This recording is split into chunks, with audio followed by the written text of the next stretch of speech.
Buenas tardes a todos. Buenas Acá tardes. estamos reunidos en las jornadas preparatorias al 19º Congreso de Derecho Nacional e Internacional del Derecho de Seguro, que se va a celebrar en Buenos Aires los días 15, 16 y 17 de mayo, organizado por AIDA Argentina. Antes de empezar con la disertación del doctor Vázquez Ferreira, quien va a integrar el comité académico del Congreso, les quería hacer como una breve reseña. Y había otro bueno, pues que se agarra literal. Pasa así, ponen un anudador medio piro ahí, lo ponen así, Ahí ya está. Eh, bueno, les decía, el Congreso va a tener inicio el miércoles 15 de mayo, va a haber a las 9:30 horas un acto inaugural, luego a las 10 de la mañana va a haber una conferencia inaugural sobre derecho de seguro, desregulación, digitalización y sostenibilidad, a cargo del doctor Juan Bataler Grau. Va a haber, bueno, numerosas conferencias, a las 11:30 una de seguros, eficiencia y costos de la transacción, la cuestión en la Argentina, a cargo del doctor Hugo Asiarri. También se va a efectuar trabajos en comisiones, va a haber diversas comisiones sobre contrato de seguros y reaseguros, sobre seguros de personas y riesgo de trabajo. Y el primer día de actividad, va a haber un panel a las 18 horas con cláusulas delimitativas y limitativas del riesgo en el contrato de seguro, a cargo de la doctora Mariana Fabiana Compiani, del doctor Carlos Facal y del doctor Felipe Aguirre, siendo la moderadora la doctora Gabriela Testón. Bueno, el jueves 16 se va a realizar el trabajo en comisiones por la mañana, a las 11 de la mañana va a haber un panel hacia una reforma del régimen de derecho del seguros, a cargo del doctor Miguel Piedecasas y del doctor Waldo Sobrino, y va a ser moderadora la doctora María Fabiana Compiani. También se va a reunir las comisiones sobre innovación y nueva tecnología y la comisión 2 que va a tratar sobre seguro de responsabilidad civil y daños.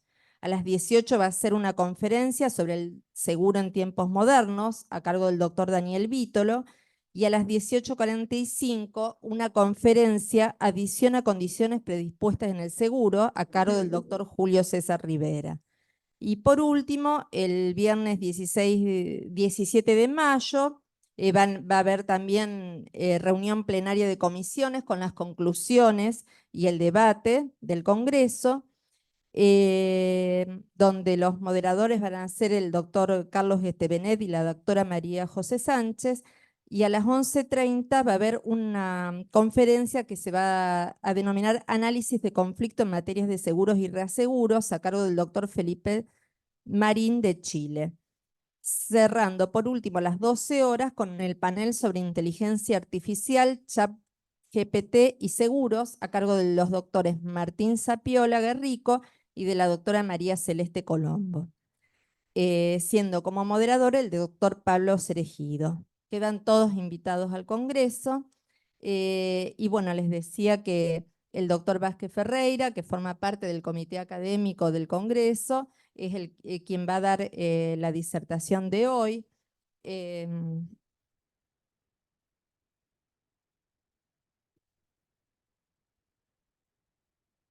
Vamos a dar un breve currículum del doctor antes que el doctor empiece su charla. El doctor Vázquez Ferreira es doctor en Derecho por la UBA, profesor titular de Derecho de Daños y Obligaciones en la Facultad de la Universidad Nacional de Rosario, miembro de la comisión redactora del proyecto de Código de Defensa del Consumidor, autor de libros y monografía, es juez de Distrito Civil y Comercial de la ciudad de Rosario. Bueno, le cedo la palabra, doctor.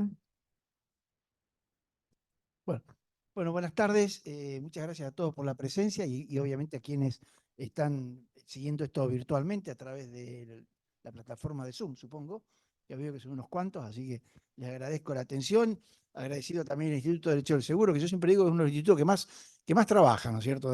No quiero, se van a ofender a mejor otro, pero sí me consta que el de seguros es uno de los que más trabaja en el Colegio de Abogados de Rosario, aparte con una cohesión. ¿Cuántos años hace recién estábamos hablando de la revista cuándo salió? Ya tiene, claro, sí, porque me acuerdo, claro, yo me acuerdo que era por esa fecha,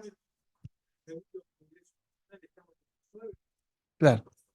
Sí, 86. ¿Sabes por qué me acordaba que era por esa fecha? Porque yo me acuerdo que era secretario en juzgado laboral cuando salió la número 1 y asociaba, o sea, que era por esa fecha. Claro, han pasado los años. Bueno, no digamos cuánto.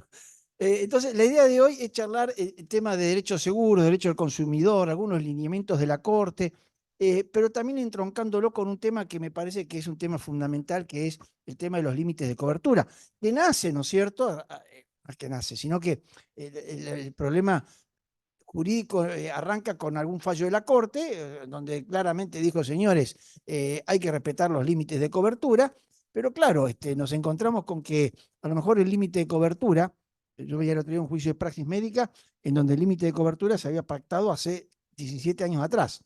Y ahora cuando sale la sentencia, a valores actuales, no alcanza a cubrir ni la boletita de caja forense, ¿no? Entonces, ¿qué pasa con eso? Me parece que es uno de los temas más candentes que hay en este momento en materia de seguros. Bueno, vamos a hablar de una especie de diálogo de fuente. Ahora está muy de moda el tema del diálogo de fuente, ¿no es cierto? El Código Civil y Comercial dice una cosa, la Ley de Seguro dice otra, la Ley de Consumidor. Bueno, tenemos que hacer dialogar todo ese marco normativo para encontrar la solución más justa para el caso concreto, ¿no? En primer lugar, vamos a decir algo que es más que obvio. La ley de defensa del consumidor se aplica al contrato de seguro. Esto que hoy pareciera que ya no admite discusión, en algún momento se cuestionaba. Se decía que, por ejemplo, no se aplicaba ni al contrato bancario ni al contrato de seguro, porque el contrato de seguro y los contratos bancarios tenían su propia legislación, su propia autoridad de aplicación. Bueno, hoy en día ya creo que es un tema que no merece discusión. Pero siempre péndulo tratando de no irnos de un extremo al otro. La ley de defensa del consumidor no vino a derogar la ley de seguros, como en alguna oportunidad escuché al menos insinuar de que hoy en día el seguro se rige por la ley de... No, el seguro se rige por la ley de seguro. Que pueda resultar aplicable la ley de defensa del consumidor y por supuesto el Código Civil y Comercial, fantástico, con ciertas limitaciones que vamos a ver. Hay un fallo del 2018 de la Suprema Corte de Buenos Aires que nos ha dado que hablar en estos últimos 3, 4 días, ¿no? Vamos a volver sobre eso por el fallo de la indexación. Un fallo del Tribunal Superior de Suprema Corte de Justicia de la Provincia de Buenos Aires que dijo que cabe considerar al seguro como un contrato de consumo. Contrato de consumo. Por adhesión a cláusulas predispuestas por el asegurador, en el que el asegurado adhiere un esquema rígido y uniforme y tiene en la génesis negocial una posición de ostensible desigualdad. De este fallo del Superior Tribunal bonaerense sacamos dos conclusiones. Una, que es un contrato de consumo, o sea, se aplica el artículo 42 de la Constitución Nacional, se aplica la ley 24.240 de defensa del consumidor, y dos, es un contrato por adhesión a cláusulas predispuestas. Quiere decir que también se aplica aquella parte del Código Civil y Comercial que regula los contratos por adhesión. Esto tiene mucha importancia, ¿por qué? Porque puede que haya un contrato de seguro que sea de consumo y puede que no. Ustedes saben de seguro mucho más que yo y saben que la jurisprudencia ha dicho, bueno, si lo que está asegurado es un taxi, el taxi es lo que usa para hacer la actividad de comercio, entonces no es un consumidor final, por lo tanto, el seguro que tiene contratado ese taxista no es un contrato de consumo. Hay otros que dicen, no, bueno, también, pero si contrató los aires acondicionados que tienen en instalación comercial, por más que lo tenga colocado en un fondo de comercio, no es un consumidor final. Bueno, entonces hay muchos casos en los cuales se puede discutir si este contrato de seguros es o no un contrato de consumo. Porque no es que todos los contratos de seguro son contratos de consumo. Tienen que darse los requisitos del artículo 1 y 2 de la ley. que haya una relación de consumo, que estemos frente a un consumidor final, más allá de algunas cositas que podemos decir más adelante. Pero ¿qué pasa? Aún cuando no sea un contrato de consumo, ¿no es cierto? Por ejemplo, estoy pensando, no sé, qué sé yo, una empresa asegura contra incendio la mercadería. La mercadería que vende, incluso una póliza flotante, porque asegura toda la mercadería que esté en... Bueno, no sería en principio, no sería contrato de consumo, pero sí se aplican las normas del Código Civil que regulan los contratos por adhesión. ¿Por qué? Porque esa parte del Código Civil se aplican a cualquier contrato por adhesión, haya o no subyacente una relación de consumo. En materia de consumidor, yo soy muy defensor del derecho del consumidor. En materia de derecho del consumidor, a veces uno ve que los tribunales pierden el norte, y cuando digo que pierden el norte, digo, no tienen en cuenta que hoy en día la tutela del consumidor tiene jerarquía constitucional. El artículo 42 de la Constitución Nacional establece como principio supremo la tutela de los consumidores. Y después tenemos la ley 24.240, que es una ley de orden público, con todo lo que ello significa, para tutela de los consumidores. Y sin embargo, vemos que a veces los tribunales medio como que no prestan atención a este postulado. Fíjense, recién estábamos hablando, antes de ingresar, un fallo en el cual era una clienta de Falabella que hace uso de la escalera mecánica, la cuestión que se cae por la escalera mecánica, sufre daños en su integridad psicofísica, inicia juicio contra Falabella y en primera y en segunda instancia, o por lo menos en segunda instancia, se rechaza la demanda. Y cuando uno lee los términos de la sentencia, pareciera que es una sentencia en la cual están analizando una responsabilidad de tipo subjetiva, porque rechazan la demanda en virtud de que Falabella probó que hizo todo lo que tenía que hacer, probó la diligencia. Esto llega a la Corte de Santa Fe. La Corte de Santa Fe dice, no, mire, esto es responsabilidad objetiva. No importa que usted pruebe que hizo todo lo que tenía que hacer, que pruebe la diligencia, usted tiene que probar un plus, algo más. Usted tiene que probar la ruptura del nexo causal, probando un caso fortuito ajeno al riesgo propio de la escalera o la culpa de la propia víctima. ¿No es cierto? Bueno, pero hay un párrafo de la Corte, de la sentencia de la Corte, que me encanta. Tengo ganas de hacer un cuadrito. El fallo es del 19 de septiembre de 2023. O sea que es un fallo que todavía no tiene un año. Corte Suprema de Justicia de la provincia de Santa Fe. Es Piñol María Estela contra Falabella. Bueno, la Corte hace todo un análisis de responsabilidad civil, muy interesante, etcétera, etcétera. Pero el párrafo que yo les digo dice, cabe descalificar el pronunciamiento por falta de motivación suficiente y por una desinterpretación del alcance intuitivo de lo dispuesto por los artículos 5, 40 y concordantes de la ley 24.240. Yo lo hubiera agregado y artículo 42 de la Constitución Nacional, ¿no? Esto viene muy bien tenerlo en cuenta, porque yo a diario me encuentro con fallos en donde, así como vieron que ahora dice que los jueces tienen que resolver las cuestiones no me acuerdo, no pensaba la palabra exacta, con visión de género, no, ¿cómo se dice? Con perspectiva de género, no me salía la palabra perspectiva de género. Bueno, en los juicios en donde hay una relación de consumo, los jueces tienen que resolverlo con perspectiva de defensa del consumidor, porque lo manda la propia Constitución Nacional. Fíjese, y esto es anécdota personal, juicio propio contra un banco. Derecho del contrato de consumo, ninguna duda. Roberto Vázquez contra tal banco. Fallo que salió publicado por todos lados.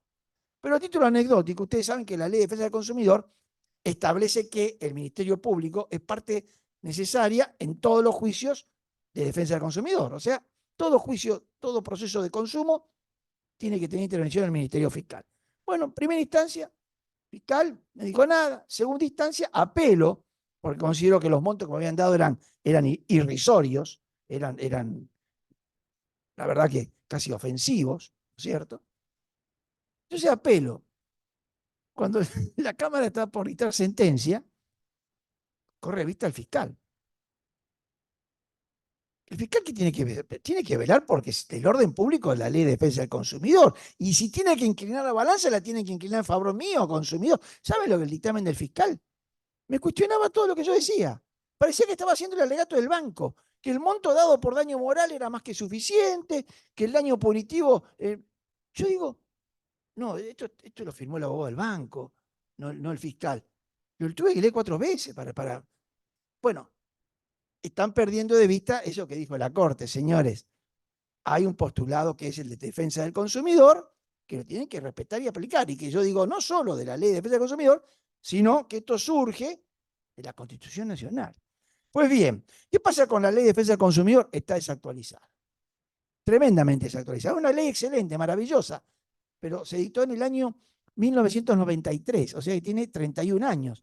Todavía no existía Internet. Todas las compras que hace, yo el 80% de las compras que hago hoy en día las hago por computadora. Esto no existía cuando se dictó la ley. El WhatsApp no existía cuando se dictó la ley. Esto por decirle algunas de las cuestiones. El tema del sobreendeudamiento, que es un tema que está muy de moda también en la legislación europea, ¿no? ¿Qué pasa cuando la señora que tiene un sueldito, ¿no es cierto?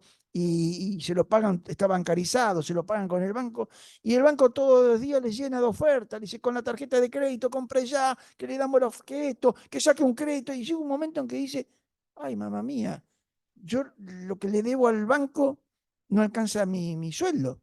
¿Cómo hago? Va a haber un abogado y el abogado dice, presentate en concurso preventivo. ¿Y? Si yo soy una jubilada que gano 300.000 pesos por mes, yo como jubilado, bueno, un poquito más, yo como jubilado gano 400.000 pesos por mes. Es mi jubilación después de juez, de profesor, 40 años en la facultad, todo, estoy cobrando 370.000 pesos de jubilación. Digo, no me alcanza para pagar lo que estoy viendo al banco. ¿Me voy a presentar en concurso preventivo? ¿Qué abogado me va a tomar a mí para presentar un concurso preventivo si mi jubilación son 370.000 pesos? Me va a decir que no sé, que está enfermo, que no puede tomar mi caso, porque no lo va a tomar, porque sabe que no va a cobrar un peso, no puede perder tiempo. Bueno, la legislación europea busca mecanismos de solución al sobreendeudamiento de los consumidores. Nada de eso está. Bueno, en este momento integro yo la comisión de redacción que está en el seno del Ministerio de Economía, Secretaría de Comercio. Tuvimos la primera reunión la semana pasada. Una comisión que va a trabajar sobre el proyecto que ya habíamos elaborado allá en el año 2017, 2018. Lo vamos a adecuar porque parece mentira, pero han pasado ya 5 años, 6 años del anteproyecto que habíamos hecho. Si alguno lo quiere ubicar, está en la página del Senado de la Nación, proyectos de ley. Este es el proyecto S, es sobre el que vamos a trabajar, ¿no? S 0337 del 2023. Ese es el número de proyecto que está en el Senado de la Nación, tiene trámite legislativo y que nosotros lo vamos a actualizar en base a todo lo que ha pasado, que no es poco, porque pasó la pandemia. Y la pandemia, ¿qué cambios trajo? Muchísimo. El Zoom, yo no sabía. Un día me dicen, y demos las clases por Zoom. Digo, ¿qué es eso? Le digo. Ezequiel Savare, que es experto en el juez, todo lo conoce, es experto en tema informático, dice, che, Roberto, ¿y si damos las clases por Zoom? Digo, ¿qué es el Zoom? Yo no sabía lo que era el Zoom. Y hoy nuestra vida pasa por el Zoom. Acá estamos con un Zoom. Las compras, el WhatsApp, ni hablar. El tráfico comercial es por WhatsApp. Las transferencias bancarias, con todo el problema del phishing. Bueno, todo eso tiene que estar en la ley. Lo cierto es que vamos a elaborarlo, va a tener forma de código. Al ser un código, va a tener una metodología propia de código, con un título preliminar. Al comienzo van a estar los principios. Vamos a poner muchos principios de derecho del consumidor. ¿Por qué? Porque todo esto va evolucionando día a día. Hoy estamos con la inteligencia artificial. Capaz que dentro de 3 años la inteligencia artificial ya sea un tema del pasado.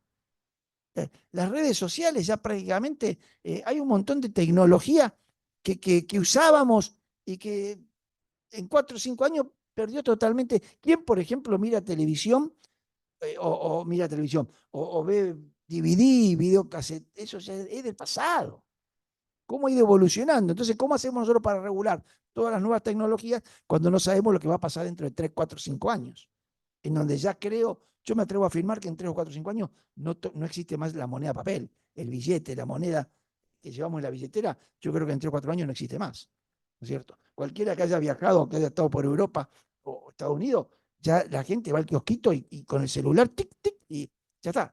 Nada de sacar el euro para pagar una Coca-Cola, no existe eso, un taxi, nada. Bueno, no podemos regular todo eso, entonces vamos a poner muchos principios que van a servir para que el juez, frente a las nuevas realidades, pueda encontrar la solución.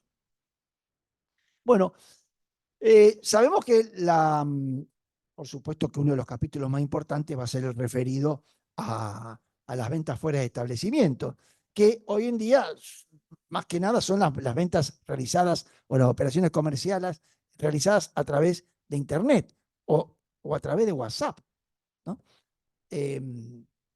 Con todo el tema del phishing, de las estafas y todo. Hoy a la mañana, por ejemplo, me llama, me dice, sí, mire, lo llamamos por teléfono, usted fulano de tal, sí, soy de la plataforma de WhatsApp para decirle que, mira, flaco, le digo, vamos a hacer una cosa, te la hago corta, así no perdés tiempo vos y no pierdo tiempo yo. Vos podés seguir estafando y yo puedo seguir laburando, cortemos acá.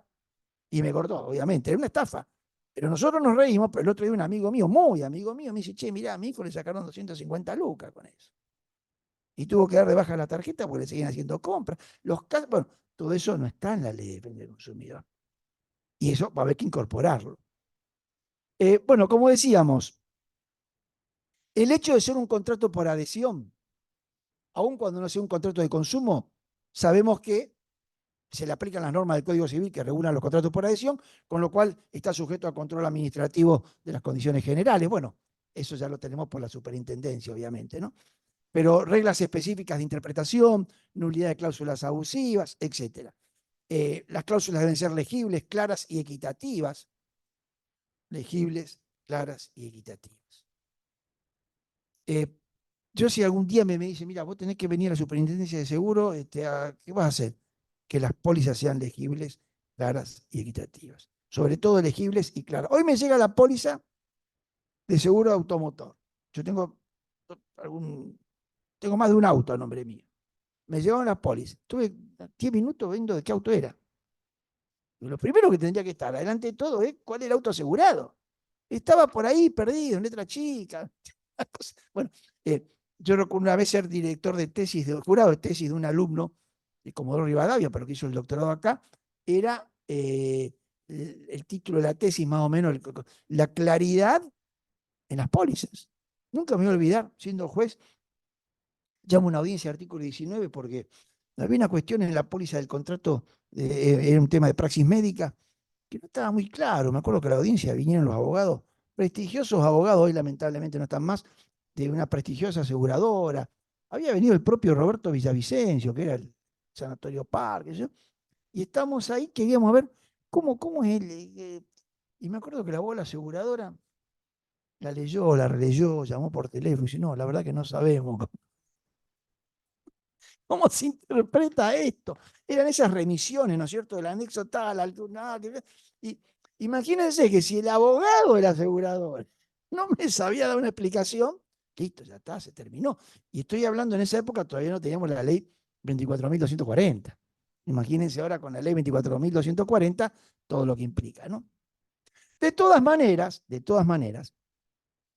cuidado con el abuso, el péndulo del otro lado. Tenemos que manejarnos con suma precaución, porque el seguro tiene reglas técnicas precisas, ¿no es cierto?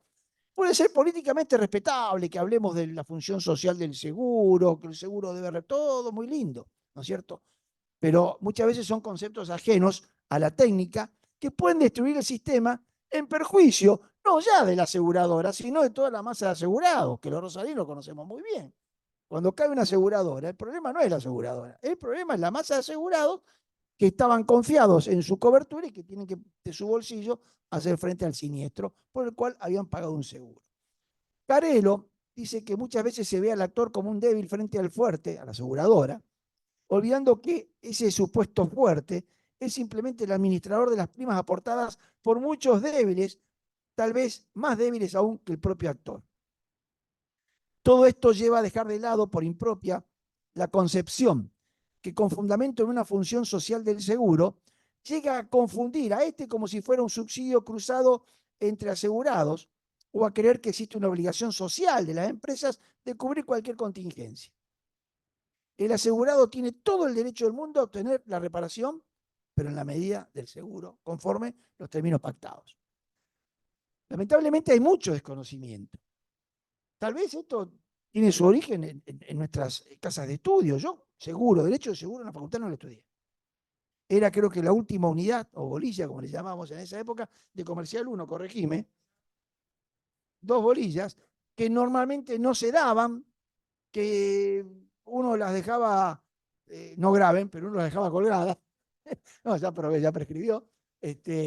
O sea que todo lo que yo sé de seguro lo tuve que estudiar ya recibido de abogado. Y entonces uno se encuentra con cosas como el otro día en una sentencia de seguro de praxis médica. El juez habla que estamos frente a un supuesto de infraseguro. ¿Cómo infraseguro? En un seguro de praxis médica. ¿Cuál sería el no infraseguro? Porque en praxis médica, qué sé yo, no sé por cuánto voy a responder. Yo he visto casos de 60 millones de pesos la condena por una parálisis cerebral y a lo mejor por una uña o una pequeña cicatriz lo condenaron a pagar al médico 600.000 pesos. Entonces, no hay infraseguro, esto no es un seguro de bienes, es un seguro de responsabilidad civil, no hay infraseguro. Y sin embargo, el juez declaraba la nulidad porque consideraba que estábamos frente a un supuesto de infraseguro. ¿Por qué? Porque era un seguro, no me acuerdo ahora, creo que eran 10.000, 50.000 pesos, contratado hace un montón de años atrás, cuando habría que ver cuánto significaba, además, eso hace 10 o 15 años atrás. O sea que, pero fíjense, ya la utilización del término infraseguro demuestra un desconocimiento absoluto del derecho de seguros. Bien, en cuanto a las cláusulas abusivas y el objeto del negocio jurídico, el tema cláusulas abusivas, sabemos que es uno de los temas VIP del derecho del consumidor, a punto tal que me atrevería a decir que el derecho del consumidor nace con las cláusulas abusivas, ¿se acuerdan?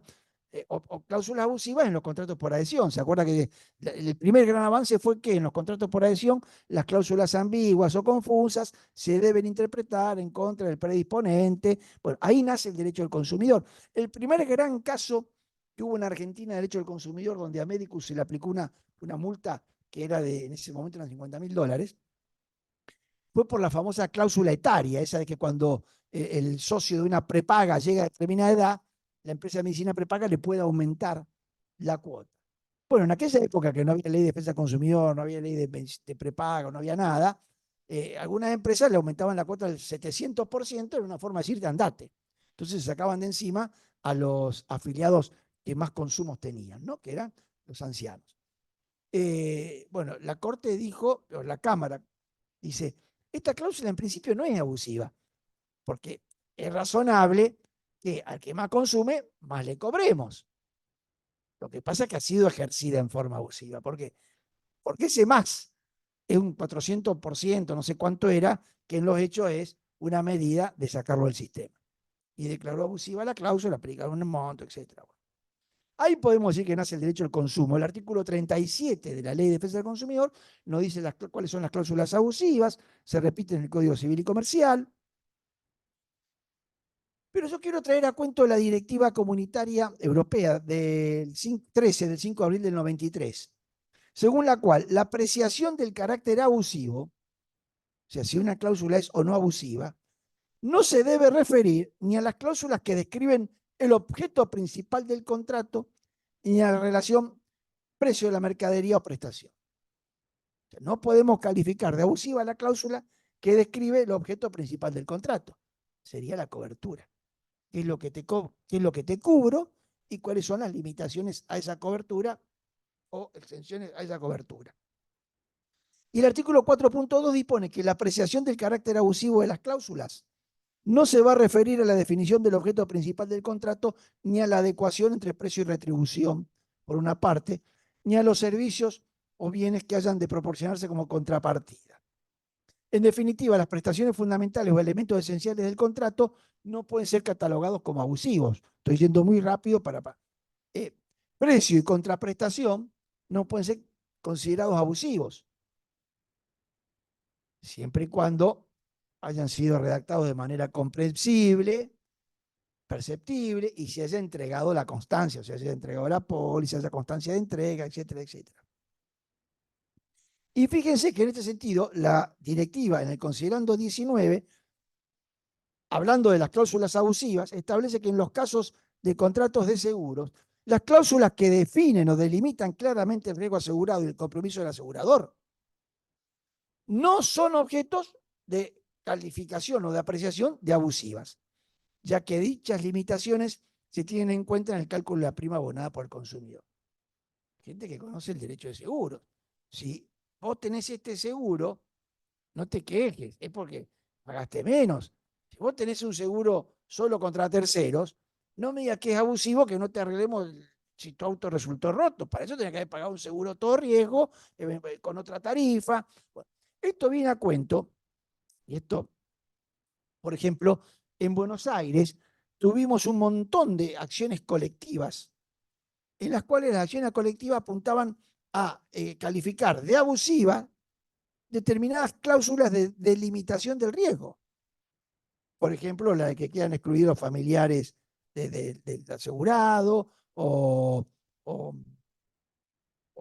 la famosa 80-20, ¿se acuerdan? La cláusula de destrucción. Bueno, esas cláusulas no pueden ser consideradas abusivas. Y sin embargo, proliferaron acciones de consumo, acciones colectivas, conforme el fallo de ABI, en Capital Federal. La mayoría no llegaron a buen puerto, ¿no es cierto? Pero fíjense que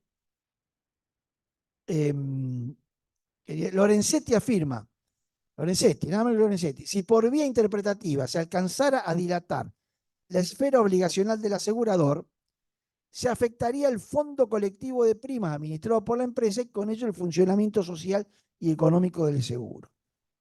La Corte Suprema de Buenos Aires tiene dicho que el contrato de seguro debe interpretarse literalmente en los supuestos que la cobertura está expresada claramente, no siendo posible otorgarle una interpretación extensiva, toda vez que la enumeración de los riesgos y la extensión de la cobertura deben apreciarse limitativamente. Y así podríamos seguir. Y nuestro Código Civil y Comercial, en su artículo 1121, dice, límites. No pueden ser declaradas abusivas las cláusulas relativas a la relación entre el precio y el bien o el servicio procurado. Está dando una pauta en consonancia con esa directiva que mencionamos recién del derecho europeo. Un tema que a mí sí me llama la atención es el siguiente.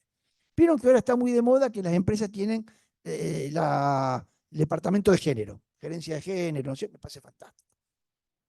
Compliance, tienen un gerente, tienen el gerente legal, el gerente de compliance, ¿cierto? Para atrapar. Pero no tienen una gerencia de consumidor. Entonces pasa lo que pasa. Que las empresas del derecho del consumidor en general, y no hablo de empresas de seguro, hablo de empresas en general, tienen gerencia de medio ambiente. Yo pregunto, ¿en cuánto puede perjudicar al medio ambiente una compañía de seguro? Pues ya ni siquiera consumen papel, porque ahora está todo digitalizado. Y los derechos del consumidor, ahí sí, el derecho del consumidor, el contrato de seguro, vaya que sí. Pero no le.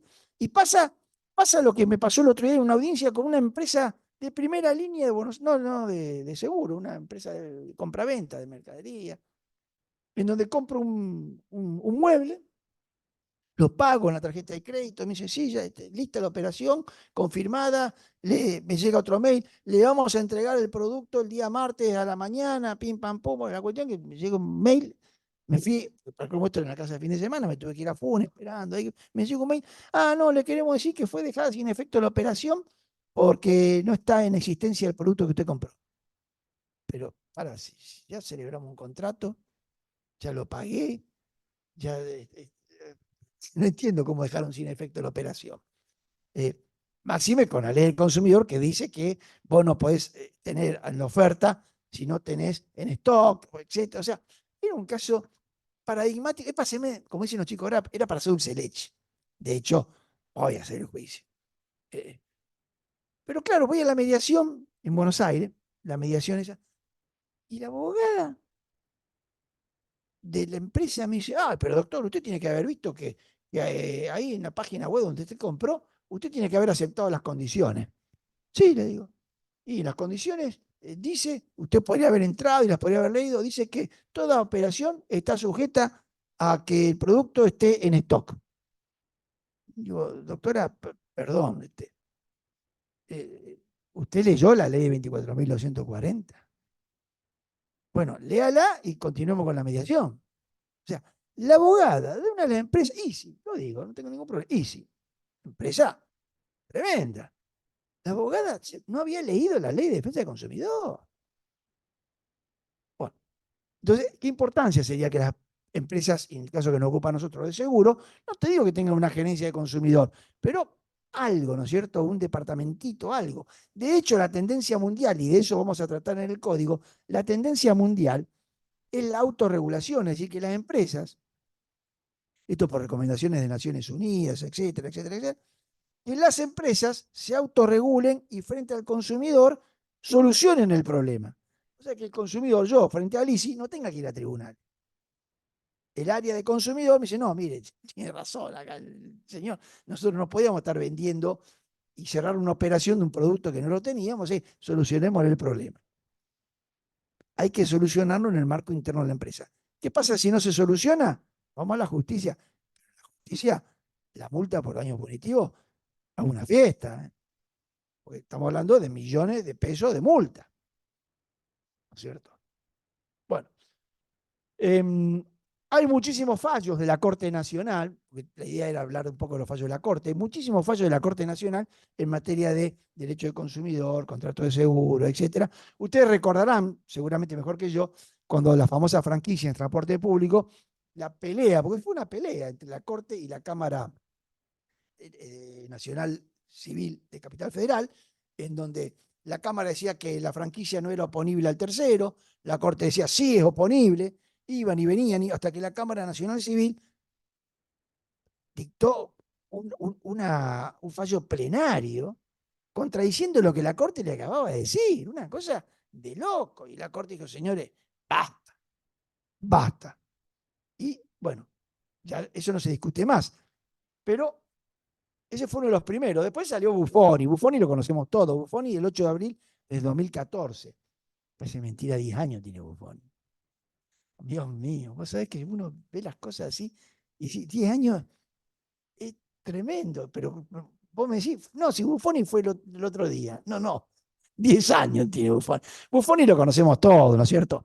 En donde la Corte da una lección, dice, sin perjuicio señalar que el acceso a una reparación integral de los daños sufridos por las víctimas constituye un principio constitucional que debe ser tutelado, no implica desconocer que el contrato de seguro rige la relación jurídica y los damnificados revisten la condición de terceros frente a ese contrato, porque no participaron en la realización, por lo que si desean invocarlo, deben circunscribirse a sus términos.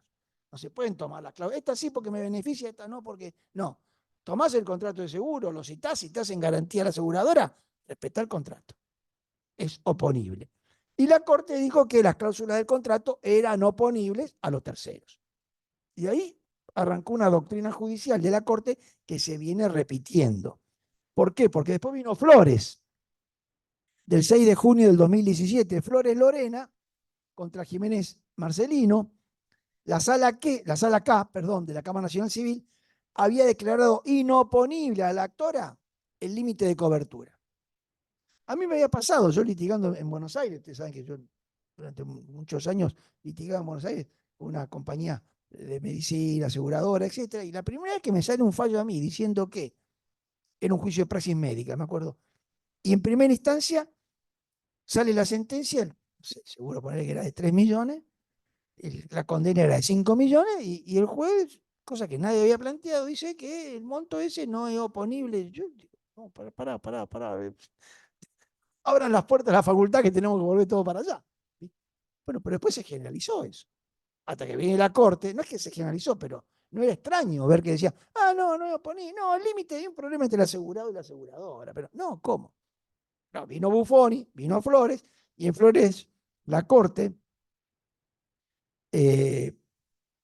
Tribunal de Segunda Instancia con la función social, ¿no es cierto?, del seguro. Llegado al máximo tribunal, la Corte Nacional, recuerda que la oponibilidad de las cláusulas contractuales ha sido el criterio adoptado en materia de franquicia automotor. La función social del seguro, dice la Corte, no implica que deban repararse todos los daños producidos al tercero víctima sin consideración a las pautas del contrato. Y ahí la Corte introduce por primera vez la aclaración de que obedecen, ¿por qué son concurrentes y no solidarias la responsabilidad de la aseguradora y el asegurado? Porque tienen una causa distinta. La causa por la cual el asegurado debe indemnizar es el hecho ilícito, ¿no es cierto? Mientras que la aseguradora es el contrato. Hay dos causas distintas. Por eso no podemos mezclar las causas. La causa por la cual la aseguradora responde el contrato. Por lo tanto, hay que estar al contrato. Te lo pone muy bien en claro. El fallo de Rosenkrantz merece leerse. El fallo de Rosenkrantz vota por sus propios fundamentos, siguiendo el voto de la mayoría, ¿no es cierto? Pero da una pequeña clase de derecho de seguro. Considerando de la Corte se lee que cuando se afirma que la víctima está perjudicada por la franquicia y que ello lo hace inoponible, se modifica una regla establecida por el derecho civil desde el año 1804, o sea, el Código de Napoleón. Los vínculos que se establecen entre las personas siempre afectan a terceros desde el punto de vista económico, moral, pero si se permitiera que todos cuestionaran esas decisiones, no se podría celebrar contrato alguno. Bueno, no quiero perder tiempo porque es muy extenso.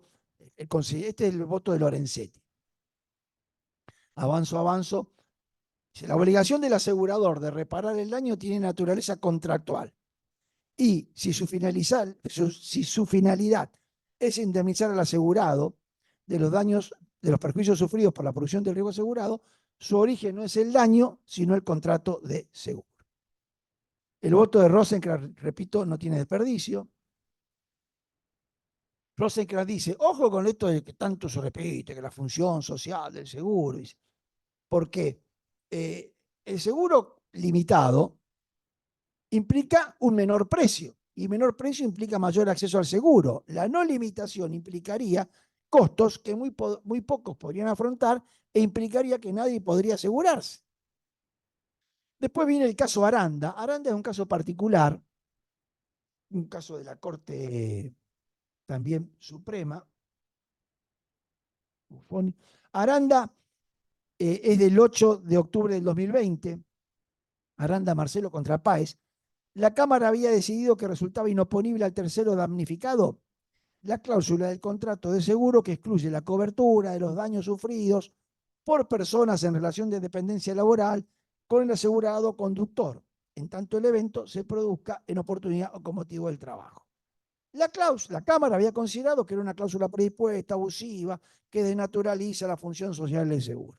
La Corte en 2 renglones dijo, señores, ya en bufones dijimos que hay que respetar. Y acuérdense lo que habíamos dicho antes, de que la delimitación del riesgo, ¿no es cierto?, no puede ser considerada abusiva. No puede ser ni siquiera ser analizada como abusiva. Otro caso más, 12 de agosto del 2021, Corte Nacional, recurso de hecho deducido por la Meridional en la causa Gómez Roca. En los considerandos se lee, viendo lo que veníamos diciendo, la obligación del asegurador de reparar el daño tiene naturaleza meramente contractual. Y si su finalidad es indemnizar al asegurado los perjuicios sufridos por la producción del riesgo asegurado, su origen no es el daño, sino el contrato de seguro. De tal manera, la pretensión que la aseguradora se haga cargo del pago de la indemnización, más allá de las limitaciones cuantitativas establecidas en el contrato, carece de fuente jurídica que la justifique. Es decir, carece de causa y por lo tanto no hay obligación civil. Bueno, siguen los considerando. Después, yo no sé cómo estamos con el tiempo. Más o menos son las 7. O sea que ya un ratito más, no mucho, pero bueno. Hay un caso interesante, pero después si queda tiempo lo puedo narrar, un caso de la Suprema Corte de Buenos Aires por un fallo de la Cámara Azul, Legal 2, pero después si tenemos tiempo. Recientemente la Cámara de Mar del Plata, la Cámara Civil y Comercial de Mar del Plata, dictó un fallo interesante en materia de seguros. Y yo lo comenté para la ley, salió publicado en la ley. El fallo de Mar del Plata es en la ciudad de Mar del Plata. Yo no sé por qué no. Yo lo primero que hago cuando yo tengo una sentencia es poner la fecha delante de todo. ¿No? Primero la fecha. Acá la fecha no está. Debe estar por ahí, pero no importa. Es reciente. Sala segunda de la Cámara Civil y Comercial de Mar del Plata. En el caso, era un siniestro, era un seguro de automotor, le roban el automotor, seguro contra robo hurto.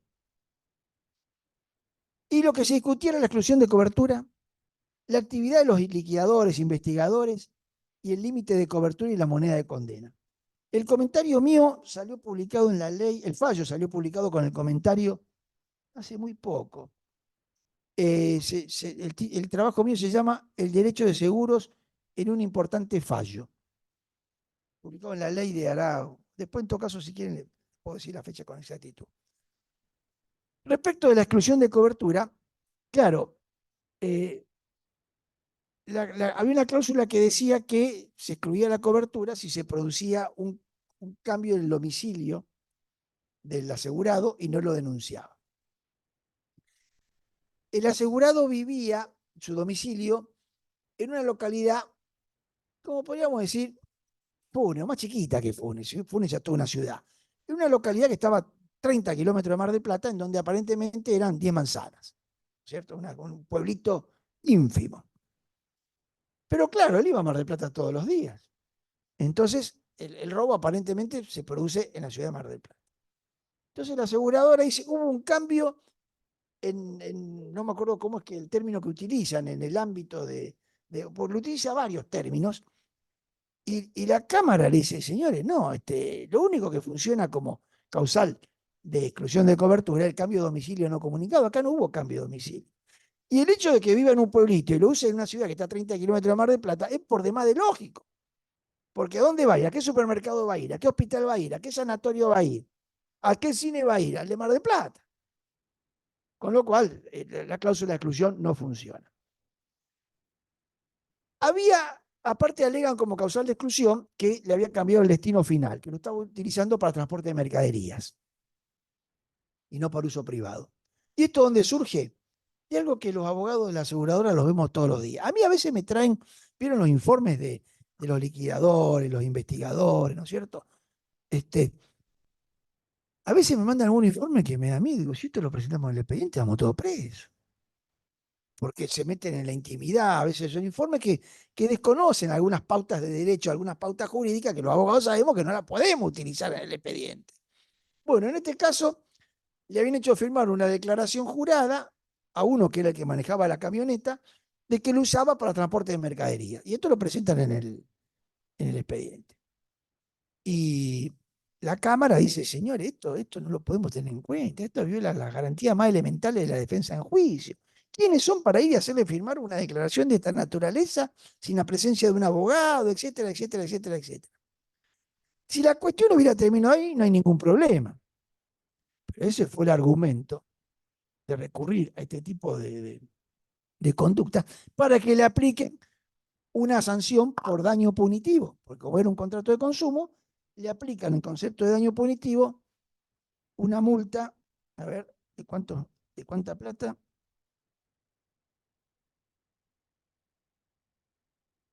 El concepto de daño punitivo.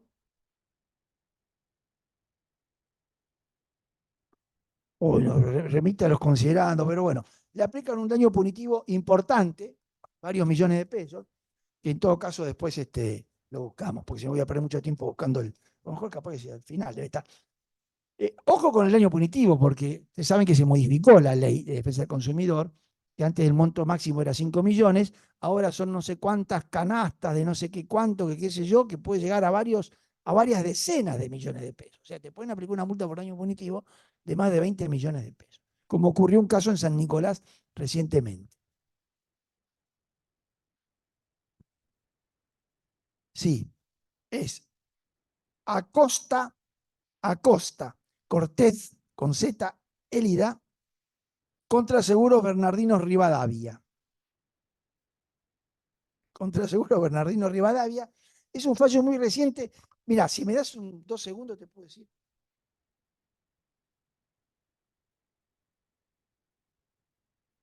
Porque me lo mandó Marlene de la ley. Y tiene que estar en qué día que fue publicado. ¿Barrio ese? No. No, Barrio ese. No, acá está. Está publicado en la ley el diario del 11 de abril, o sea, hace muy poquito. O sea que lo pueden ubicar buscando en la ley Vázquez Ferreira, 11 de abril, y ahí va a aparecer el fallo. Otro tema interesante, el deber de informar, que es tan caro al derecho del consumidor. Claro, un señor contrata el seguro en una compañía que fue liquidada, que todos sabíamos que iba camino a la liquidación, menos el productor. Menos el productor. Demanda solidariamente al productor, ¿no es cierto? Una demanda al productor, artículo 40, dice, responde solidariamente, porque él no me informó algo que él tenía que haberlo conocido. Él como productor de seguro, productor asesor de seguro, tendría que haber sabido, me ha dicho, che, mirá, vamos con otra compañía, porque con esta es más alto el riesgo de no seguro que el riesgo de que ocurra el riesgo, ¿no? Bueno, y lo condenan al productor asesor de seguros. Este es un fallo de la Sala Primera de Gualeguaychú del 5 de abril de 2023. O sea que aplicando la Ley de Defensa del Consumidor, condenan solidariamente al productor asesor de seguros por no haber asesorado debidamente al asegurado. Bueno, después hay muchos fallos de la Corte, que en todo caso, si después tenemos tiempo, lo vemos. Pero ahora me quiero detener en un tema que me parece que es sumamente candente.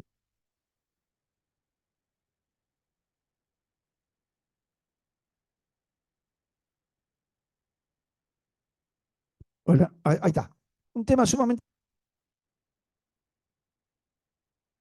Hola, hola, sí. Que también demuestra mucho desconocimiento por parte de algunos magistrados en derecho de seguro. Fíjense lo que yo les decía.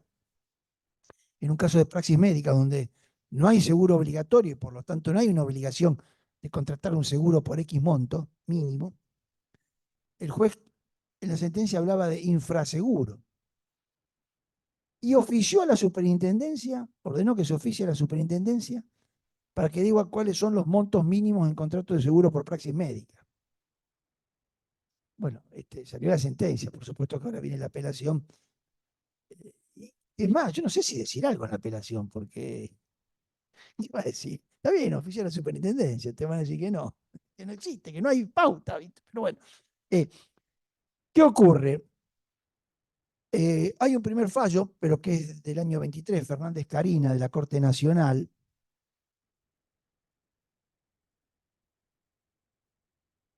Pero que ese lo vamos a pasar por alto, en todo caso después volvemos.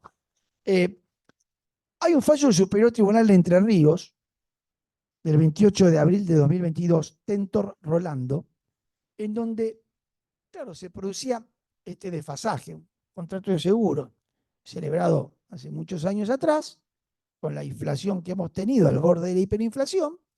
Los tribunales, cuando dictan sentencia, lo hacen a valores actuales, no sabemos con qué criterio, porque lo hacen, en realidad se hace a ojo de buen cubero, ¿no es cierto? Porque no es que hay un mecanismo interno de cuánto era el daño en el momento del siniestro, del hecho ilícito, y le aplican un índice de actualización, sino que dice, mira, a día de hoy, tanto el punto de incapacidad, tanto el daño moral, y punto. Sí, bueno, pero la póliza era por 50.000 pesos, que a lo mejor en aquel momento era una fortuna 50.000 pesos, pero ahora no cubre ni las costas. En la causa Tentor, el Superior Tribunal de Justicia de Entre Ríos, año 22, o sea, no hace tanto, dijo, no, la Corte ya dijo que hay que estar en los límites pactados, por lo tanto esto no se puede tocar. Con lo cual la aseguradora se hizo una fiesta, porque respondió a valores históricos. Después hay un montón de fallos de las cámaras civiles y comercial, que son tal vez lo que más nos interesa a nosotros, de Rosario y de Santa Fe, en donde la primera aclaración que hacen, y creo que es correcta, señores, un contrato de seguro que se celebró hace X cantidad de años y que el límite pactado, el límite de cobertura, era X cantidad de dinero, por los efectos de la inflación, hoy ha quedado totalmente desactualizado. Tenemos que buscar un mecanismo porque la condena a la sentencia es a valores del día de la sentencia. Pero si aplicamos el límite de cobertura aplicado hace 10 años atrás, es prácticamente dejarlo sin cobertura al asegurado. Esto, dicen los tribunales, no implica dejar de lado la doctrina de Buffoni y de Flores. Nosotros no estamos diciendo que ese límite de cobertura no es aplicable. Es aplicable. Lo que pasa es que tenemos que ver cuánto, podríamos decir, cuánto vale ese límite de cobertura al día de hoy. Que son dos cosas distintas. Pues yo he visto algún fallo en el cual dice, no, ese límite de cobertura es irrisorio, así que lo tengo por no escrito, así que, y te pasa un seguro sin límite. ¿Cuál es una locura? Un seguro sin límite que puede llegar a ser, bueno, millonario, cualquier cosa es millonario hoy en día, pero puede llegar a ser catastrófico para la aseguradora. No, no, no. El límite lo tenés que respetar. Lo que estamos viendo ahora es ese límite traído al día de hoy. Y aquí aplican un montón de criterios. Algunos te dicen, es una deuda de valor, y por ser una deuda de valor no hay ningún problema. Se trae al día de hoy. El fallo de Mar del Plata dice es una deuda de valor, por ejemplo. Para mí no es una deuda de valor, porque si el límite son 15.000 pesos, eso no es una deuda de valor, eso es una deuda de dinero. Con lo cual no podés aplicar la teoría de la deuda de valor. En todo caso, tenés que ir a un mecanismo que después vamos a ver cuál es. Otros han dicho, bueno, ¿cuánto era en aquel momento el límite de cobertura? 100.000 pesos eran, qué sé yo, no sé, $1.000. Bueno, ¿cuántos son $1.000 hoy? Lo hacen transformándolo al dólar.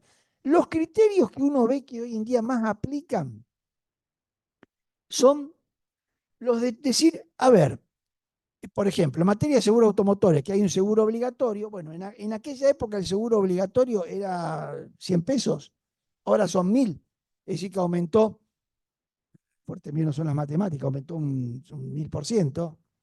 Bueno, el límite pactado en aquel momento se incrementará en un 1.000%. O sea, aplicar el mismo porcentaje que la superintendencia aplica en sus números internos. Incluso algunos dicen, bueno, ¿cuál es el criterio que utiliza la superintendencia para aumentar los seguros mínimos o para aumentar los montos de reservas? Pues vamos a aplicar las pautas, llamémosle indexatorias, que aplica la Superintendencia de Seguros. Son diversos criterios, hay muchos criterios, ¿no es cierto? Yo he estado repasando, si quieren después podemos pasar revista. Yo, por ejemplo, tengo anotado Cámara Civil y Comercial, Sala Tercera de Santa Fe del 2021, Gorosito Blanca, confirmado por la Corte. No se discute la oponibilidad del límite, aplicamos FON y Flores, sino que fijamos el alcance económico de ese límite a la fecha del pronunciamiento. Y aplica el mismo aumento que la superintendencia aplica para el aumento en los seguros por muerte o incapacidad. Cámara Civil y Comercial Rosario, Sala Primera Integrada, Márquez María, una RC médica, donde como no hay parámetro, no hay seguro obligatorio en RC médica, aplica el aumento proporcional que tuvo el seguro voluntario para automotores. Cámara Civil y Comercial Segunda, Rosario. Habla de actualizar, pero no encontré cuál es la pauta que aplica. Cámara Civil y Comercial Sala Primera. Ese es el que utiliza el índice pasivo aseguradora. Mirá. Cámara Civil y Comercial Sala Primera Rosario, Serravalle, 21 de abril del 23, aplica el SER en la primera parte y después el coeficiente de estabilización de referencia que aplica la superintendencia para actualizar pasivos. Cámara Civil y Comercial Sala Primera Integrada rechaza expresamente la comparación con el dólar, lo cual me parece correcto porque el dólar ha tenido tanta fluctuación. Ahora el dólar en diciembre estaba carísimo, ahora está regalado. Yo tengo un departamento en el extranjero que siempre me quejaba por lo que pago de luz. Tremendo, aparte todo luz, allá no hay gas. Entonces, la tarifa eléctrica, yo cada vez que llegaba la tarifa eléctrica, a ver, me llegó más barata que en Rosario. Me llegaron las dos, la de Uruguay y la de Rosario. ¡Vamos, Argentina! Ahora estamos más caros el consumo energético.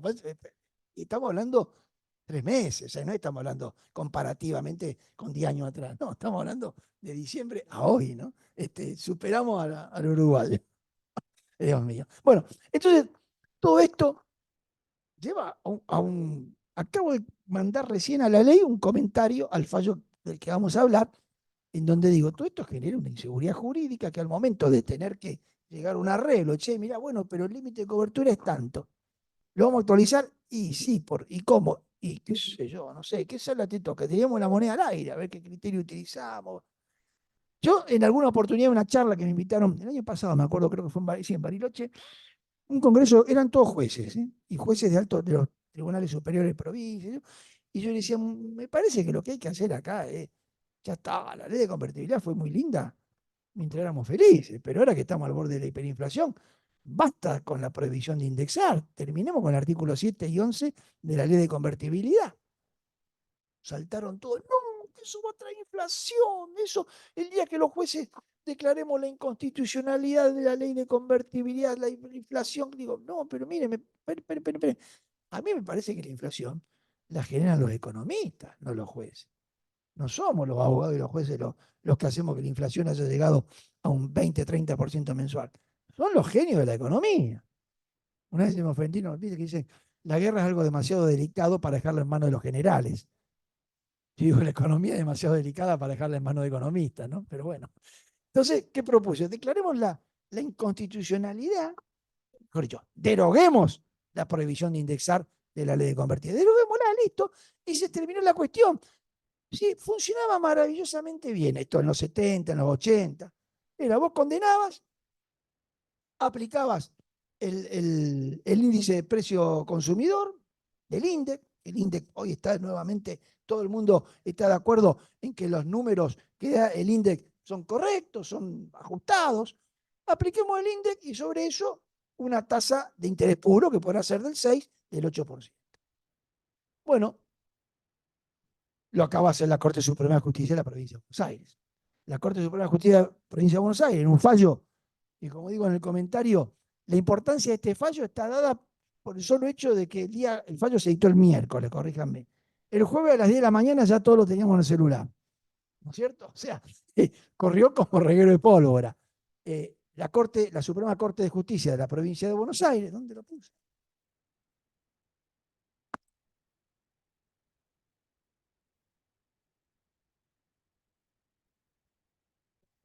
Debe estar por ahí, pero bueno, es el fallo de la Suprema Corte de Justicia de Buenos Aires del 17 de abril del 2024, o sea, miércoles de la semana pasada, en la causa Barrios Héctor Francisco, en donde la Suprema Corte de Buenos Aires también, ¿no es cierto? Entonces hace todas unas comparaciones, unos cuadros, da una clase de derecho monetario, no sé cómo lo quieran llamar, de economía monetaria, de toda la historia. Arranca justamente el viernes, fueron en la facultad las jornadas preparatorias de la Nacional de Derecho Civil, en donde uno de los temas que se va a tratar es deuda de dinero, que justamente propusimos, tratemos el tema de deuda de dinero, porque con este proceso hiperinflacionario que tenemos, ¿qué hacemos, no es cierto? Y yo recordaba que mi primer contacto con esto fue en quinto año, nos íbamos de viaje de estudio, teníamos pagado ya el 80% del viaje a Bariloche. El ministro Rodrigo dice que la nafta aumenta un 300%, vino de la agencia de turismo y dijo, muchachos, yo le tengo que aumentar. Pero ¿cómo? Si tenemos un contrato, tenés que respetar el contrato. Y bueno, yo, papá, mirá lo que mi papá, abogado, mucho usted lo conocí, dice, no, Robertito, hay un artículo que se introdujo en el Código Civil hacía poco, año 75, la reforma del 68, habían pasado 7 años nomás, mucho menos lo que pasaron de la del 2015. Y hay un artículo que se incorporó, el 1198, que habla de la teoría de imprevisión, arreglado. Después vino la tablita de Martínez de O, después vino la hiperinflación del 89, después tuvimos la desindexación también. Yo como juez en una oportunidad, siempre cuento el siguiente caso, dicto una sentencia ordenando que el precio del motor se indexe y se le aplique una tasa de interés. Cuando el actor practica planilla, llama a una audiencia del artículo 19. ¿Por qué?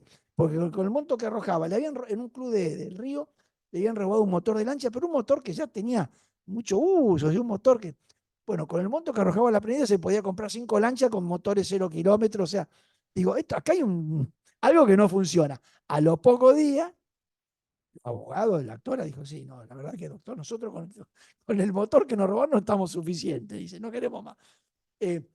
A los pocos meses sale la ley de Martínez Raimonda, la 24.283, la ley desindexatoria. Pero funcionó bien durante. Entonces, si ustedes me dicen a mí, ¿qué hacemos? Yo derogaría la prohibición de indexar.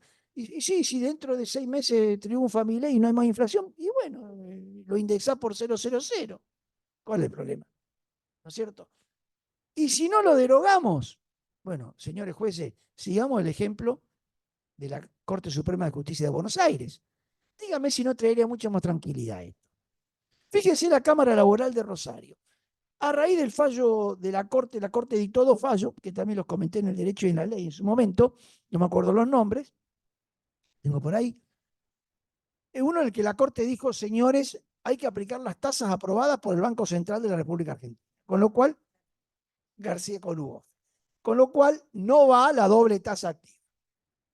Entonces, la Cámara Laboral de Rosario dictó una acordada. Vamos a aplicar el tratado. Hace poco tiempo atrás, febrero, 20 y pico de febrero, dicta Oliva, en el cual la Corte dice, no va el anatocismo, salvo lo que es caso contemplado en el artículo 770. Entonces la Cámara Laboral dicta una nueva acordada, dejando sin efecto la anterior, en donde dice, no, mirá, la Corte dijo que no va el anatocismo, entonces, pero eso sí, vamos a poner un piso de referencia. La liquidación que se haga de acuerdo al criterio sin anatocismo nunca podrá ser inferior a un mecanismo de actualización. Claro, o sea, es una actualización encubierta, pero lo hacen sin declarar la inconstitucionalidad de la prohibición de indexar, que es lo que yo digo al fallo de Mar del Plata. Digo, me encanta el criterio del fallo de Mar del Plata, que aplicó los índices, pero tenía que haber declarado la inconstitucionalidad, porque el límite de cobertura no es una deuda de valor, es una deuda de dinero. Deuda de valor es la indemnización que hay que pagarle a la víctima, pero el límite de cobertura que está expresado en X cantidad de pesos es deuda de dinero. Entonces, si vos no la querés aplicar, declarame la inconstitucionalidad. Y esto, a mi criterio, me encantaría conocer la opinión de todos ustedes, traería solución al problema, porque nos encontramos con que en los hechos yo veo, advierto, en el fuero civil y comercial una tremenda liquidación de pasivos. Lo viví en carne propia en un tema personal que tuve en un juicio por daños y perjuicios contra un banco, en donde la liquidación mía la había aprobado en octubre, entre pito y flauta, que me pagaron, me depositaron, lo saqué el dinero a fines de diciembre. Lo que era un changuito de supermercado pasó a ser una botella de gaseosa en 3 meses. En el fuero civil y comercial, una licuación de pasivos. Mientras que en el fuero laboral nos podemos encontrar con un incremento exorbitante de deudas. En grandes números estoy hablando, ¿cierto? Por los diversos criterios. Cosa que esta cuestión se terminaría si decimos, no, mirá, señor, aplicamos a los valores viejos el índice de precio consumidor. Y sobre eso, una tasa de interés puro, 6, 7, 8%. Creo que por ahí pasaría la solución. Si logramos que se termine la inflación, no hay problema, sí.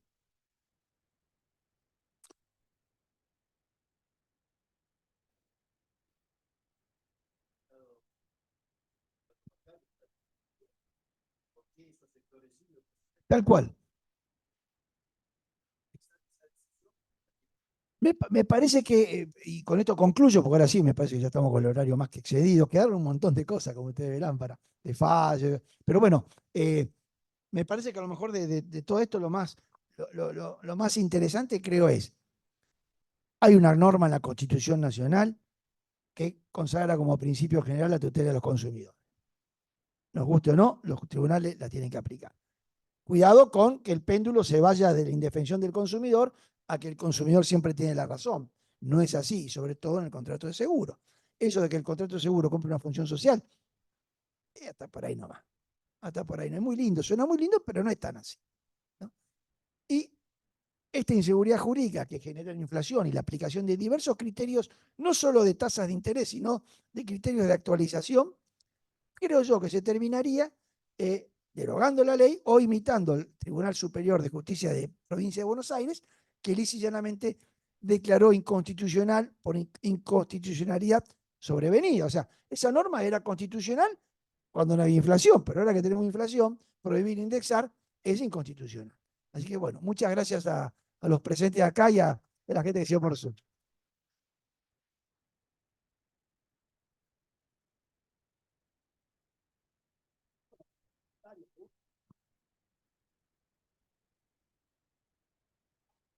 ¿Alguien quiere hacer alguna pregunta, algún comentario?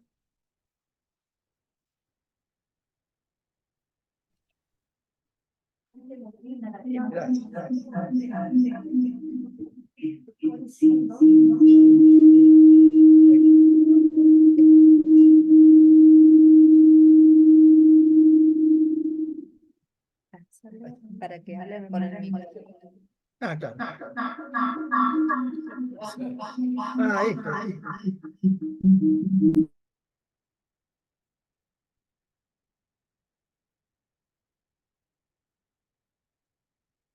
Mm. Bueno, muchas gracias por la charla. Yo coincido. Hace un par de revistas atrás escribí un artículo sobre los intereses y justamente que la Corte determina la vigencia de la aplicación de no indexar, porque están vigentes las leyes. Y yo coincido totalmente con lo que vos decís, Roberto, en cuanto a que si en un caso concreto genera una distorsión o una gravedad para una de las partes, lo correcto es declarar la inconstitucionalidad de las leyes que prohíben la indexación para el caso concreto. Pero uno lo que ve en muchos casos que aplican la indexación dejando, son incorrectos en cuanto a que no añaden declarar la inconstitucionalidad, que tienes todo un tema porque en algunos casos no se hizo dicha reserva y se generan ahí un montón de cuestiones, pero es sumamente interesante. Otra cosa que quería comentarte, que estoy totalmente de acuerdo con lo que vos decís, es que del límite del seguro con la inflación se ve sobre todo agravado en los juicios largos y los que son de mala praxis. Yo coincido totalmente, se ve en la práctica. ¿Y qué mecanismo aplicar ahí? Hay algunos fallos que yo he leído que directamente en el juicio de mala praxis lo traspolan o lo trasladan al seguro automotor. Y me gustó mucho, yo no lo conocía ese fallo, que a la solución que da que tomar el incremento que se produce en el seguro automotor y traspolarlo al seguro de mala praxis, pero no decir que en un caso de mala praxis recurro a la póliza automotores. No tiene nada que ver allí. Quería que nos dijeras un poquito, porque me pareció sumamente interesante el tema. Históricamente, donde primero aparece el problema, que ahora va a empezar a aparecer en seguro automotor, pero históricamente aparece en mala praxis. ¿Por qué?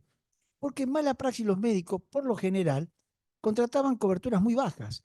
No es infraseguro, porque no puede haber infraseguro cuando vos no tenés una pauta de referencia. Puede haber infraseguro si yo mi casa, que vale 1.000.000 de pesos, la aseguro por 500 pesos. Pero en praxis médica, donde además tampoco hay un seguro mínimo obligatorio, etcétera. Y me perdí lo que iba a decir. Ah, sí, que el problema arranca en los juicios en los seguros por praxis médica, porque muchas veces los médicos a título personal, para trabajar en una institución privada o pública, les exigían que tengan una póliza de seguro. Si vos querés ser médico y trabajar en mi sanatorio, en mi hospital, ¿verdad? Tenés que tener un contrato. Entonces iban y hablaban con un productor, che, mirá, no me dejan trabajar si no tengo cobertura. ¿Qué es lo más barato que tenés? Y lo más barato es una cobertura a valores de hoy, 1.000.000 de pesos. Bueno, dale. El día de mañana es abusivo, no es ilícito, nada. Está bien, está en todo tu derecho. El día de mañana, si te condenan, con eso paga las costas nomás, porque viste una décima parte. Pero es un problema tuyo. Tendrás que responder con tu patrimonio. Entonces los tribunales, cuando llegaba el momento de la sentencia, ese seguro es abusivo, porque ese monto es muy bajo. Pero lo eligió él, ¿cómo para la aseguradora? Es oponible. Lo vamos a actualizar. Y a lo mejor lo actualizás y lo traes al día de hoy y sigue siendo muy bajo. Pero bueno, es lo que pactó, es lo que contrató. Lo tenés que respetar, porque no estamos frente a un seguro obligatorio ni un seguro con montos mínimos. Vos contrataste lo que. Vos vas a la carnicería, como siempre digo, querés 1 kilo de lomo, tenés 1 kilo de lomo, pagá lo que vale 1 kilo de lomo. ¿Querés 200 gramos de hueso para el perro? Te van a dar 200 gramos de hueso para el perro y va a pagar lo que vale eso. Pero no puede pagar lo que vale el hueso para el perro. No, deme lomo. No. Y el seguro igual.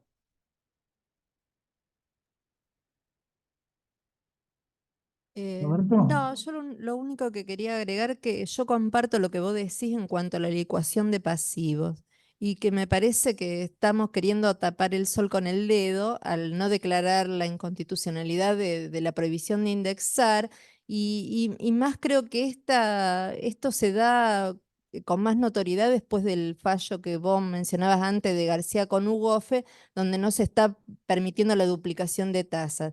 Si no se permite indexar y encima no se permite duplicar las tasas, la pérdida del capital es notoria y eso hace que se viole también los principios que la Corte ha mencionado en montones de fallos cuando dice que siempre se debe respetar la realidad económica en todo momento.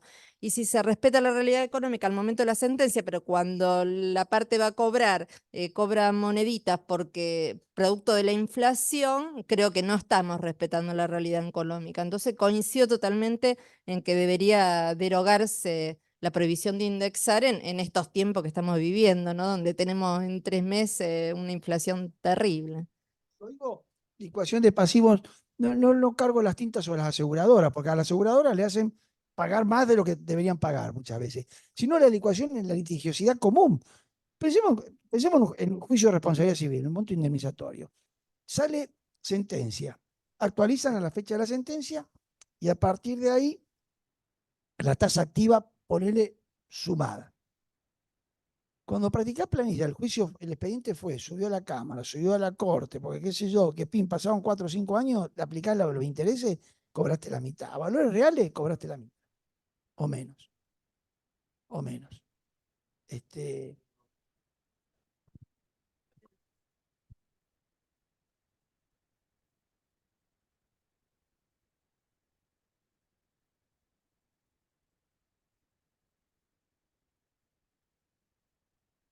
Estamos viendo ese tema de los intereses para el Congreso, y bueno, justamente coincido con lo que decís. El tema es que también ahí hay una norma en el Código Civil que habla de que los jueces pueden morigerar el efecto de la sentencia, aún de oficio, eh, pero para reducir. Entonces, tenés toda la jurisprudencia de la Corte que te habla de adecuación a la realidad económica, pero la mayoría de los fallos que hemos encontrado de la Corte Provincial, son para reducir, no para aumentar. Entonces, ahí tenemos, digamos, tenemos un tema con Silvia de ver cómo juega esa norma, porque en realidad la realidad económica significa respetar la realidad económica para arriba y para abajo. No porque tengamos una postura, digamos, proletaria sobre el tema, sino porque me parece que es una postura de justicia. Claro, ese es el punto que...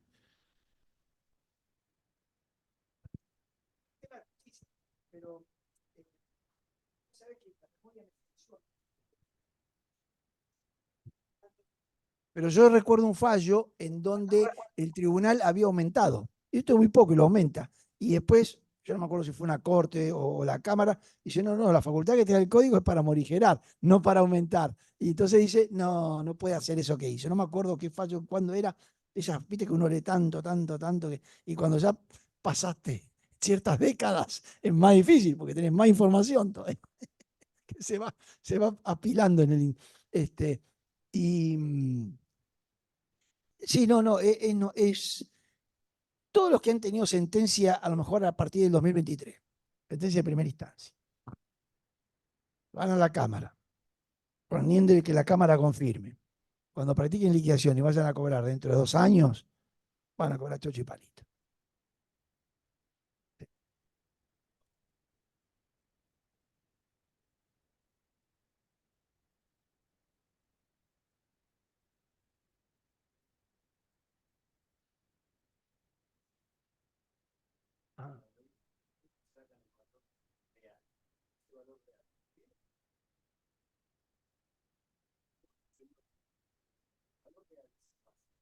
Ah, claro, ahí a lo mejor tenés, claro.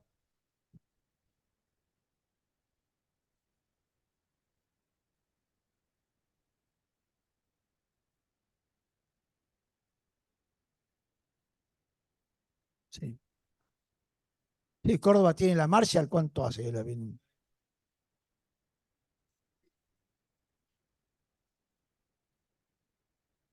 Sí, sí. Igual la fórmula esa también, vos sabés que yo le tengo medio que será porque uno tiene una mentalidad formada de otra manera, pero las fórmulas a veces me resultan medio complicadas. No complicadas, sino que no sé si reflejan bien eh, la pauta económica. Yo he visto que esa aplicación, esa fórmula a veces tiene unos números que son realmente eh, exorbitantes, ¿no es cierto?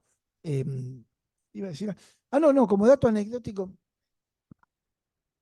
sí, bueno, claro, él fue el gran inventor del tema, ¿no? No inventó, pero bueno, fue el que escribió. Como dato anecdótico, un fallo de San Nicolás que no tuvo mucha repercusión, voy a ver si escribo algo porque tiene que tener repercusión, un banco, que tiene que ver con el tema del año punitivo, un banco te cobraba cuando vos sacabas un crédito, qué sé yo, un cargo que cambiaban el nombre permanentemente, cargo por, a veces ni siquiera te ponen por qué, ¿no? Cargo por contacting, viste, todo abreviado. ¿No? Bueno, la cuestión que inician una acción colectiva contra el banco para declarar la nulidad de ese cargo, porque no se sabe para qué, que tal así que, ya te digo, le ponen distintos nombres, eran 140 pesos, a valor de hoy capaz que eran 800 pesos, era una cosa insignificante. Cuento corto, primera instancia, fallo del año pasado, del anteaño, 26 millones de pesos de daño punitivo. Declara la nulidad, obliga a devolver todo lo que cobró y 26 millones. Va a la Cámara de San Nicolás, confirma, baja el monto, pero quedó en 16 millones de pesos. La multa, el daño punitivo. El daño punitivo, sí. Multa civil, sí. O sea que el tema del daño punitivo es un tema para que las empresas se tienen que cuidar, ¿viste? Porque en este de Mar del Plata al final no encontramos cuánto es el monto. Después te lo mando, después lo busco bien y en el comentario seguramente digo cuánto es, pero bueno, tantos papeles.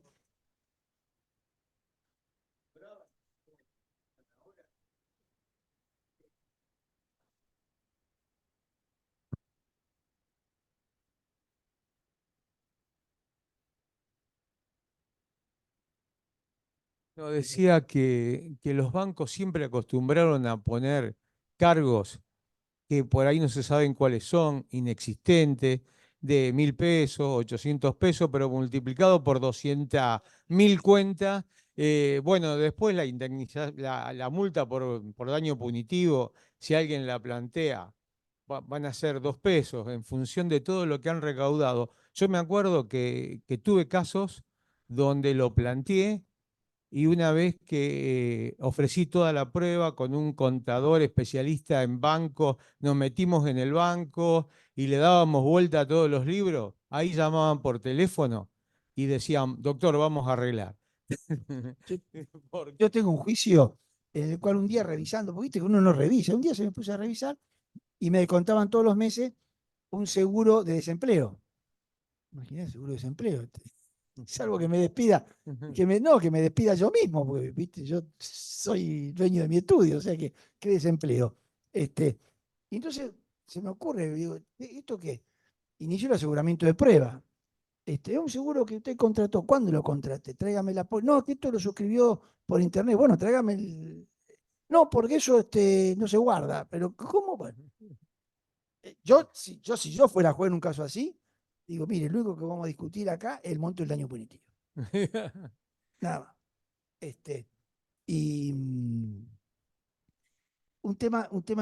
perdone que salga del tema, un tema que me tiene muy preocupado es que hoy en día casi todo lo hacemos a través de internet y WhatsApp. Yo tengo guardados 4 o 5 WhatsApp en donde la empresa reconoce la responsabilidad. Donde yo con lo que está en el WhatsApp, ya está, se terminó el juicio, vamos a discutir los montos. ¿Cómo hago valer el WhatsApp en un expediente?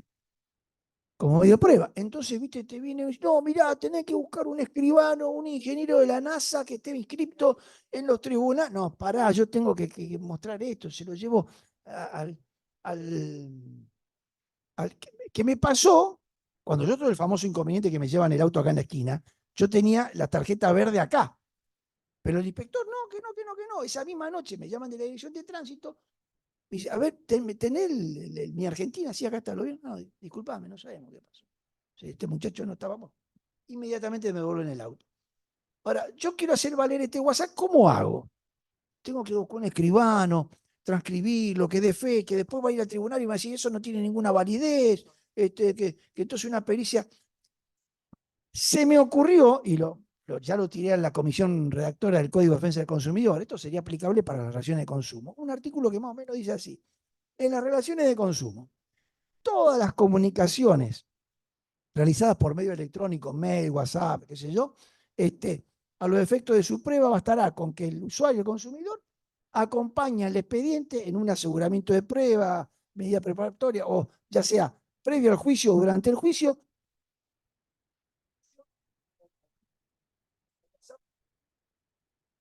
El WhatsApp te permite transcribirlo, imprimir como si fuera un Word, o si fuera un email, imprimir el mail. Acompañar eso. Entonces la empresa lo tiene que reconocer o desconocer. Punto. Nada más. No tengo que ir con escribano. Esto es, se cita a la empresa, ¿usted lo reconoce? Sí, lo reconozco. Bueno, listo, ya está reconocido. Ahora, no lo reconoce. El año punitivo va a tener que vender la empresa. Por mala fe, por no haberlo reconocido, cuando la prueba después dijo, esto es válido. Entonces, muy sencillo, está bien, vamos a hacerla por informática, vamos a sortear peritos, vamos a encarecer los gastos de juicio y todo lo demás. Pero la sentencia viene con daño punitivo. Eso es algo que diré como está redactado más prolijo, ¿no? Para incorporarlo al Código de Defensa del Consumidor. Bueno, dada la hora, te agradecemos profundamente del Instituto de Seguro tu charla que estuvo excelente como siempre y bueno, y nos veremos el día del Congreso. ¿Eh? Bueno, muchas gracias. Muchas gracias.